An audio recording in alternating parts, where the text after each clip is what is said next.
This is week 1 of buying cash flow. Let's go. Playing the rules of the challenge.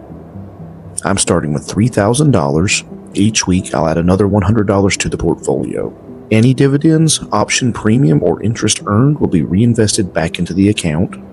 And the goal is simple. Build this portfolio until we reach our first goal of $100 per month in cash flow. To do that, I'll be using 4 different tools. Dividend stocks, which pay shareholders cash dividends as they hold the stock in their portfolio. Monthly income ETFs, which are designed to generate income through a combination of stocks and option strategies. Cash secured puts, where I collect premium while agreeing to potentially buy shares at a lower price. And last but not least, covered calls, which allow me to generate additional income from shares I already own. Every week I'll update the portfolio, show you every trade, track the income generated, and document the progress publicly. We'll see what works, what doesn't, and how long it actually takes to reach the $100 in cash flow.